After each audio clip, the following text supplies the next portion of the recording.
Hi, and welcome to the City Sculptors Podcast. I'm your host, Alexis Williams.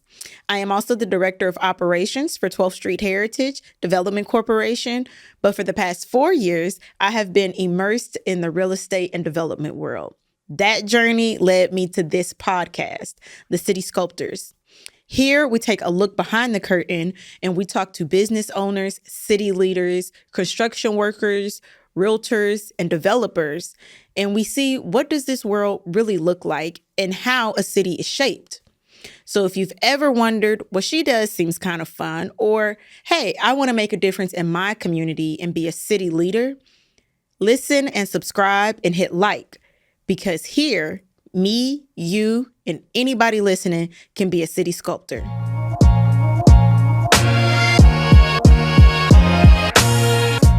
Hi, and welcome back to the City Sculptors Podcast. I'm your host, Alexis Williams, and today we have none other than Miss Sharonne McGee, a true advocate for real estate, a powerhouse in the real estate world. So help me welcome Mrs. Sharonne McGee. Wow, thank you for that awesome introduction.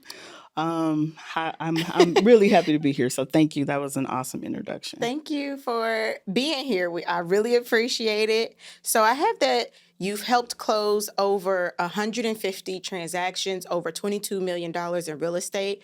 But before you got there, how did you start in real estate? What made you want to get into it? Yeah, so I think those numbers have changed. I think they have increased. I need to update my website. I love to hear it. Well, my broker, she ran my numbers a couple of weeks ago, and so they actually are higher. I just don't know. I know that the 150 is right for the families that I've helped to serve, but the number of total sales, and really at this point, it doesn't matter because my focus is always on the families. Yes. You know, my goal has always been to help people of color achieve home ownership. I got into it. I started a long time ago in the 90s, and I was just part-time. And at that time, I was doing it to supplement my income. Okay. And so I got back into it 10 years ago as a way to, at that time, I was transitioning from corporate, but I was I wanted to do, I was trying to do something different so that I can maintain an income, but actually help take care of my mom. Because that was my why. You know, when you're a salesperson, they always ask you, what is your why? Yep. And so my why at that time was to help take care of my mom. So that's how I got back into it. And so when my mom transitioned, I was not in a position mentally or emotionally to go back into the workforce. Yeah. Which is a good thing because I always say that God has a plan for you, right? Yeah. He has a plan for you. And even though you don't know what that plan is, he does.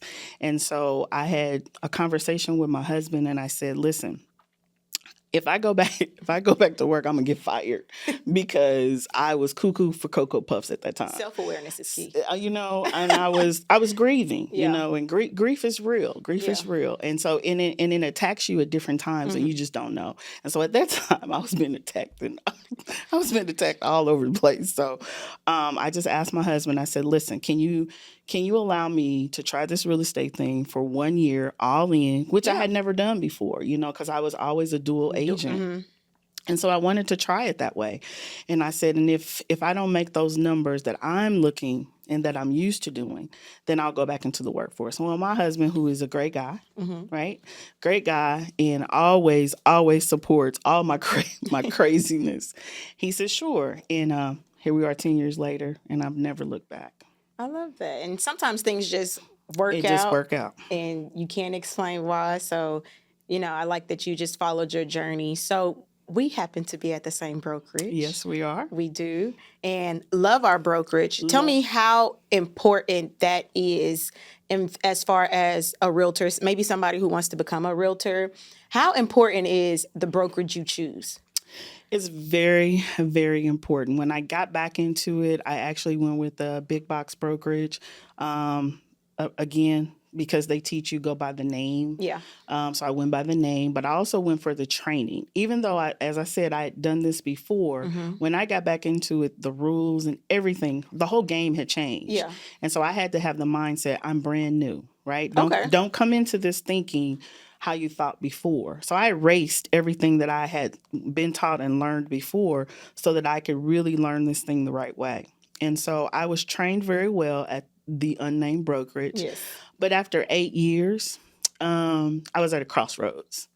And I started to say to myself, as sometimes I talk to myself, I said, listen, this is not serving you the way that it was before. Okay. And what do you want to do? And so because I had my broker's license, I had some options. Yeah. I had the options of doing this all by myself, going out there.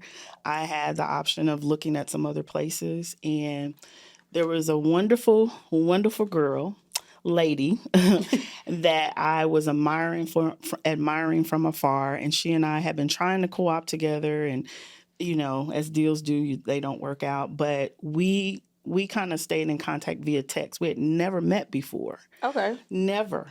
And so as I was trying to figure out what to do, I had just left an interview with EXP. I had just left an interview with them. Online. Online, and knew then that was not for me. Okay. Because I'm not into pyramids. That's how I felt it was. Oh Lord, is that gonna be on the? We can edit it. We can take it out. We can edit it. So I was sitting at the stoplight. Yeah. And I was like, God, what am I supposed to do? Do you want me to open my own brokerage, or what do I need to do? Mm-hmm. And at that moment, Shauna Morrell texted me and said, I looked at my phone and said, do you want to have coffee? Right? Okay. I said, bleep, bleep, yep. And so it was very important to meet with her. It was very important to hear her out and hear what she had to say. And one of the things that struck me when I finally got to meet Shauna in person was, first of all, she was very humble, very humble. I felt her heart. And the one thing she said to me was, listen, I don't have everything that they have. She said, but what I do have is culture. And she said, and I think we have the same mindset of what we're trying to do, and I would love to have you on my team. First of all, Alexis, I have never had someone see my value without really knowing anything about me. Yeah. Right? And so that spirit that I felt was good enough for me to say, okay, let me try this. I was nervous, and I'm going to tell you why. I was nervous because it's an all-black brokerage. Yep. It's all women, and I know me. Yeah. I am A-type personality. You know me. Very well. I'm no nonsense. Yes. And so I was just like, let me just see what, because the beauty of being a 1099 is if you don't like it, you can do what you want to do. And so I got there, and here we go. We're coming up on 3 years. Yay. And I tell everybody it was the change that I didn't know that I needed. But it is very important for an agent to choose a brokerage that fits them. Mm-hmm. And what I did learn coming there was it was never about the big name. It's about me, my brand. Mm-hmm. My people followed me, and they continue to refer me, right? So that's one thing that I learned. And I think that's important because as realtors, we pour so much into others, our clients and families, to have a brokerage pour back into you. I think that's like, if you can find it, it's rare, but it is key. Exactly. And the good thing about our brokerage that we're at is that she encourages you to self-invest, self-educate, and elevate yourself. She's not saying stay stagnant. She wants to see you grow. And I think that's important for any agent out there. You don't want to get boxed in. You don't want to, I'm not saying don't be on a team, but if you're going to be on a team, be on a team that is helping you to elevate yourself. Yeah. That is teaching you new things or allowing you to be a part of the whole team. There are some teams where they just say, all we want you to do is open doors. Yeah. Well, how are you going to learn from that? You can't just open doors.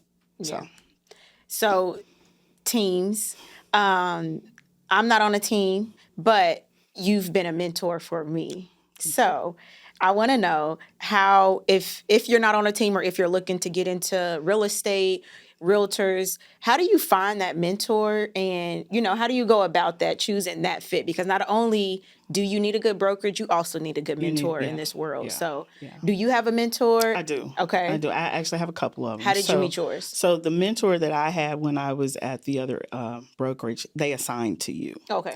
But she was so cool that she also said, I'm a different kind of person. I'm not everybody's cup of tea. So if you don't like me, I'm okay with that, but I will make sure you get to the right person. She's still my mentor today, right? So she's still good. And then I have a life mentor.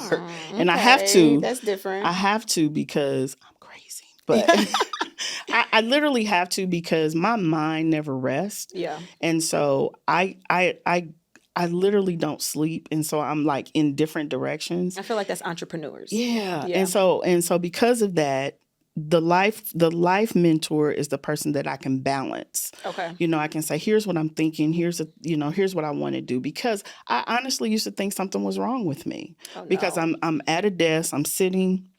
But as I'm at this desk that I've clocked into, I don't like the job, but I need the money. Yeah. Right? Because I got these kids, I got this husband, I'm supposed to be the partner.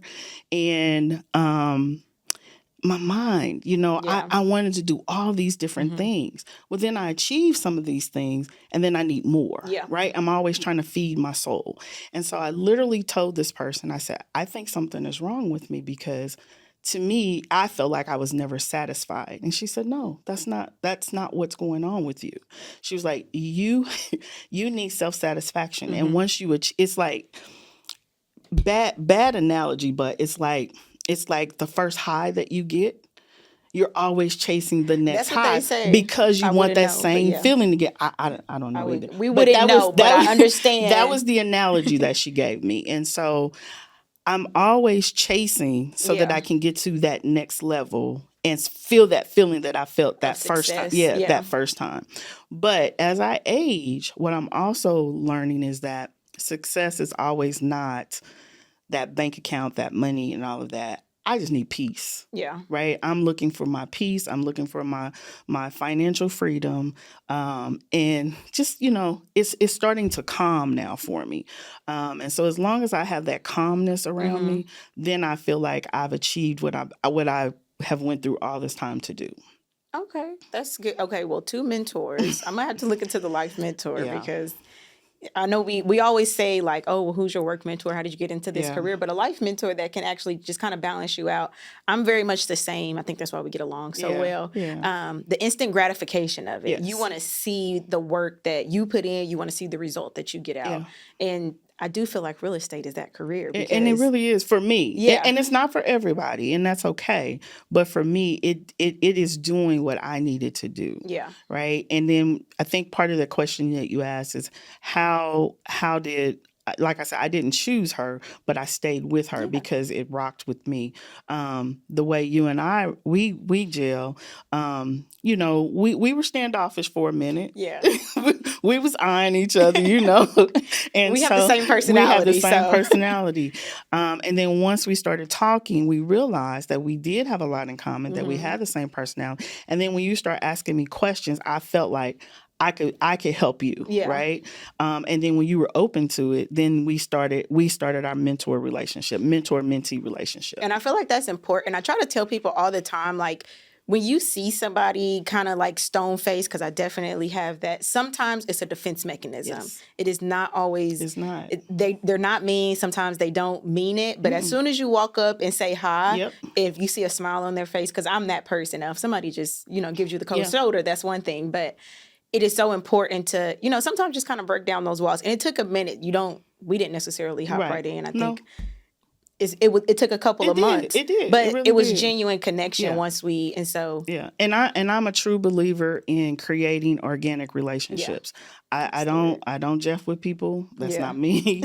I hate falsehoods. Yeah. And so, I just, and because I'm very guarded. And so my facial expression sometimes does show, a lot of my emotions. And so a lot of times, that's why you see me in the meetings, I have to put my head down because in the back of the room. I can't let people read my face. So, yeah.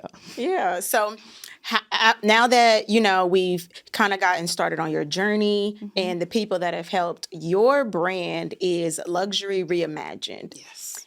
As a real estate agent, as a viewer, I watch Selling Sunset all the time. We think luxury is the number, the dollar amount. What does Luxury Reimagined mean? Right. So when I came up with the slogan, I wanted it because I work with all walks, everyone, right? Yeah. And so everyone, like you said, we watch the Selling Tampas and all the HGTVs. Yep. Everybody can't afford those homes, right? And we live in Kansas City. Let's just be honest. And so our property values and our markets is totally different from everyone else's. And so that means our medium incomes are different as well. And so when I thought of that, I thought, of the first time buyer who was 70. That was her first house. And she treated it as if this was the best thing ever. 2-bedroom, 2-bath ranch, 1-car garage. And all she wanted, I need to have a 1-car garage. And her house is immaculate. That's her luxury. Yeah. And so I have another friend who bought her house. All she wanted was to be on the lake. That's all she wanted. That's her luxury. So when I said Luxury Reimagined, it's to the individual. It's to your specific. Yeah. So it's what your luxury is. Your luxury could be your condo or your townhome that you want, right? Yeah. It could be, the acreage, the big house with the acreage, Everyone is different. So in my mind, that Luxury Reimagined is catered to that individual. Yeah. And it definitely is. I think we all live luxury, different means. I have an apartment. I'm carefree right now. That is my luxury. But my goal, I have a house that I've been eyeing since I was 5. Okay. I need all my family. I want a family compound. That's my luxury. Wow. Yeah. So one day we'll revisit this podcast and we'll have it. But I love that it's tailored to the person. Yes. And that takes us to our next question, because I want to know, how do you tailor your services to meet the unique expectations of diverse clients? You do have a diverse set of clients. You work with all different types of clients, different backgrounds, incomes. How do you, keep that level of not only professionalism, but making them feel like this is like my person, like they only work with me, even though you've worked with hundreds of people? Yeah.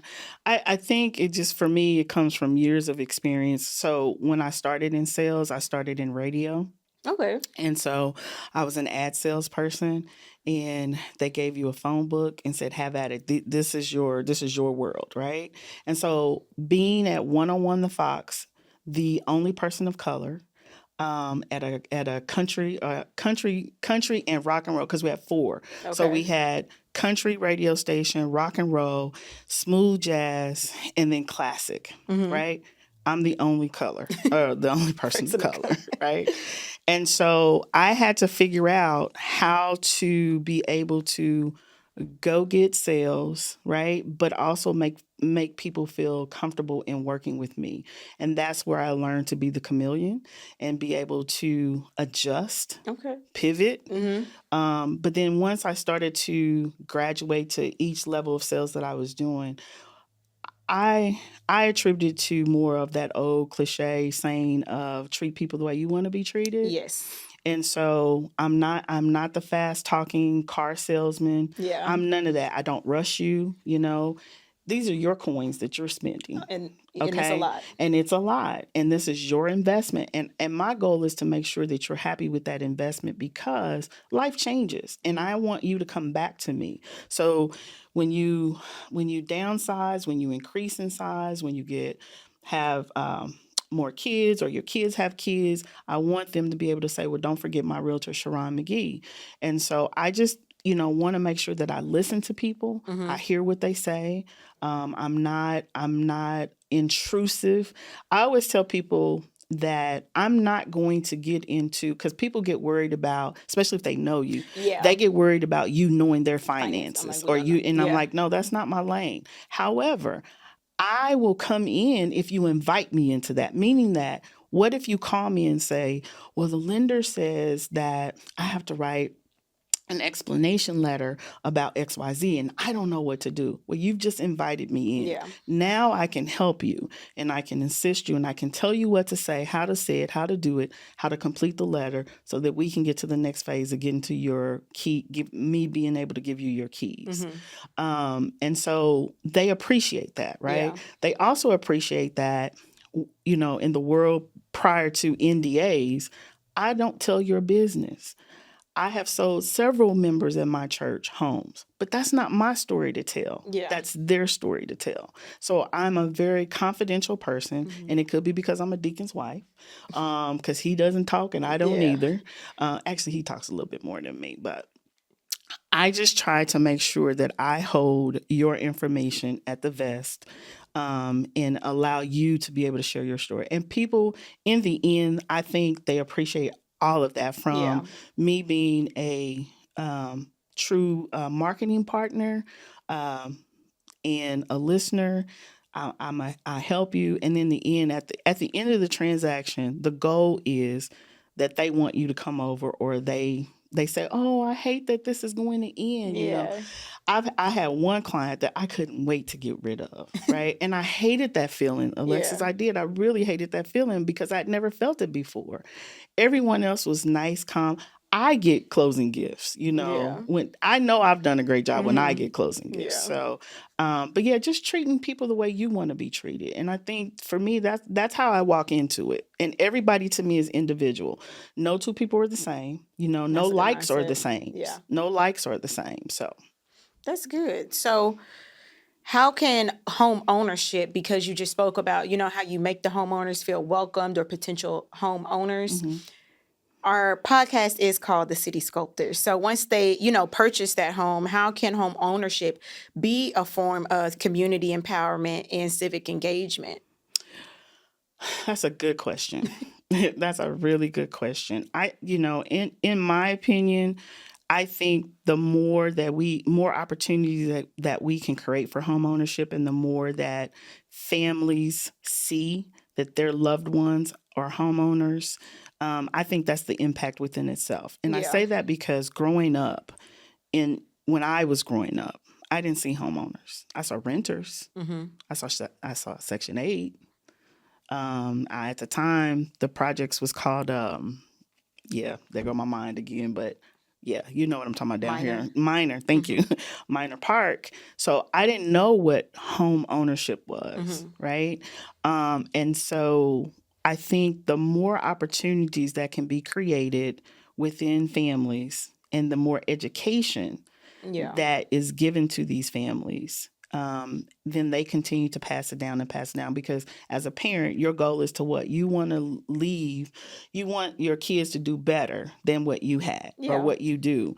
And so I think if we teach them that, that's my opinion. That's my opinion. So I mean, it's a great opinion. I mean, I don't have kids, but you always want to see anybody that you've reached, though. You want to see them do better than you. And I mean, that's the whole point. But it is also, like you said, the education factor, I think sometimes just isn't there. So them just being the first homeowner in their family can start a whole conversation and a new trend for that family. What current trends with homeownership? I mean, I know in the real estate world, we saw a lot over the last year. We got a lot of updates and notifications when we was logging in. But what current trends do you see affecting Kansas City, affecting good or bad? So the bad are our property taxes and homeowners insurance. Those two have skyrocketed, and it's making mortgages much more higher. Of course, interest rates are higher. Those are bad. So when you have those combined with already increasing market value, property values, it is making it hard for folks to be able to afford the homes that they want, or more of a home than they want. And how recent has that been happening? Is that like a this year thing, or has that been happening for a while? So the taxes, property taxes have, of course, has been going on. So what are they call them cycles? Yeah. So we're in the second cycle, I think. Okay. Because we're in an assessment year. Yeah. This is an assessment year. So they're going up or going down this year. But the big one was, of course, the last 2 years, right? the homeowners insurance, that's more recent. I mean, slowly but surely it was inching up, but here after the fires and all of that, I mean, it has really hit. Yeah. It really hit hard. That makes sense. Even my homeowners insurance is a lot, and I'm like, oh my goodness, this is crazy. So it literally tripled. Oh, wow. So to me, that's the bad part of it. The good part is that we're seeing more down payment assistance programs that are being created. That's good. Those are being created for families. There are more areas that are being developed for families to be able to afford and take advantage of the down payment assistance programs to be able to be used in those areas. And then there are homes that are being built just for affordable housing to purchase. Yes. So those are some of the good trends that I've seen. And I do know our brokerage helped, and depending on your age level, you can say if it's good or bad. But with the property taxes, you could submit, and I know we helped do that to kind of pause your from going up, your taxes from going up. Yeah, if you were 60 and over, retired or disabled, I believe. Yes. You could cap it at 15%. Yeah. So it helps some people. It helps some people. Especially our older clients. And our older clients love us for that because they're not computer literate or computer savvy. And so we're able to get in there and help them. We're able to get in there and help them or at least notify them or their loved ones, hey, your mom or dad might be able to take advantage of this. So, yeah. And then the property, not the homeowner's insurance is interesting just because sometimes we think things don't affect us, but the fact that California fires are affecting Kansas City, everything, you just really do have to pay attention to everything. Everything, especially in the real estate world, no matter what you do, the smallest thing can affect everybody. And so it all makes a difference. And that's why we say, I mean, yes, being a city sculptor, the smallest thing, you never know. So as a recognized builder of the community, what legacy do you hope to leave in Kansas City in general? You've touched a lot of lives with all the homes that you've helped people buy and sell, but what do you want your legacy to be? So I think, I thought a lot about this question. I just want, if I had to have a legacy, is that I had an impact, meaning that I was able to help mentor great agents, you know. So this is morbid, but let's just say I passed, right? Yeah. So if I was planning my funeral, the people that would come up and speak, I would hope that the people that would come up would speak would be agents that I've assisted and helped, families that I've been able to help or was able to help. And then, of course, your family and stuff like that. But my whole goal is I just hope I had a great impact on folks. And for other agents to say she was able to accomplish what she accomplished. She wasn't on a team. She did it by herself. She was at an all-white brokerage and she left and she came to a dynamic Black brokerage, and together with the rest of them, they knocked it out the park. I'm humble. It's hard for me to talk about myself. I know. We talked about that before, so I don't. It's hard. It's really hard for me to talk about myself. But pat yourself on the back, girl. Here.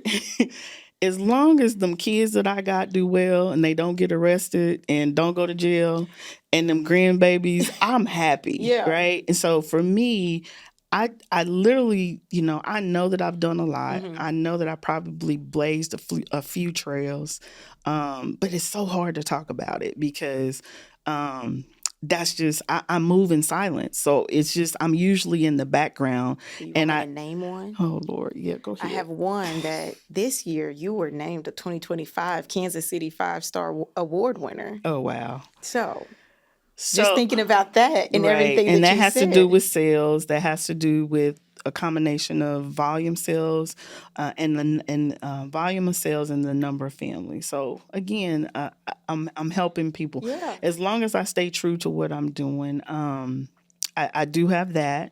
My biggest accomplishment was that I was able to get my master's in business while working and still being and not miss a beat to, at the time, my youngest son going to his basketball games, because that was a big deal for me, because I had already sacrificed so much time away that I was not going to miss his high school years of playing basketball. And so I that is a big accomplishment. That was a big accomplishment. And so I was happy about that. So if I want to brag about something, I have an MBA that I'm very proud of. Yes. And I did it, doing all the other things. But I also, if I have to look back, everything that I've done has always been the non-traditional way. Yeah. I got married at 19,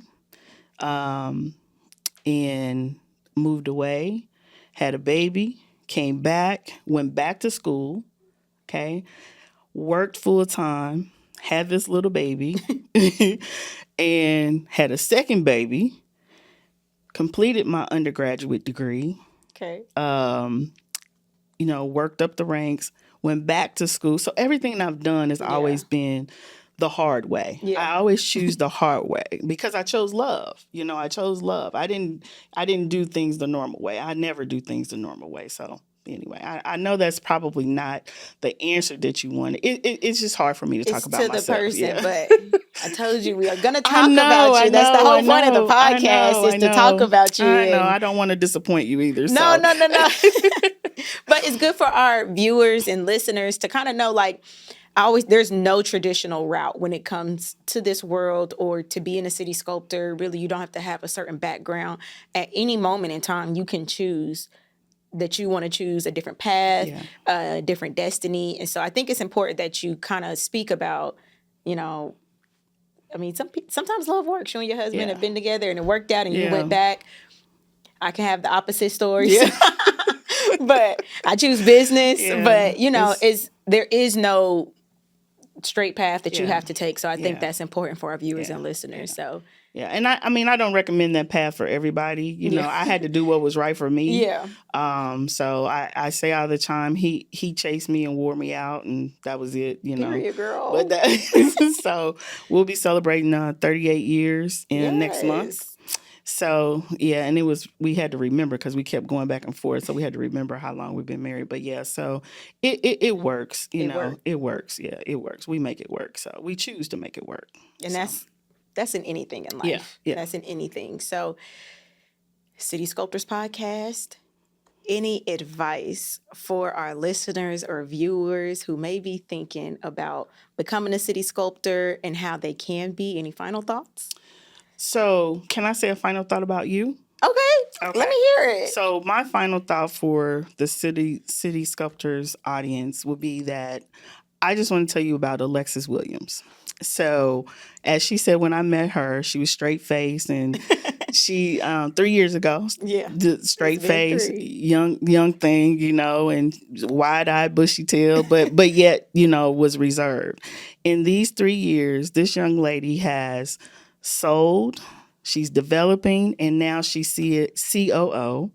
I can't say that I had anything to do with it, but I will say that I've been along for the ride. Yes, and I want you to know that I'm so freaking proud of you. Oh, thank you. She hates talking in public, but she does an awesome job. And so I want to give you your flowers because you're doing an amazing job.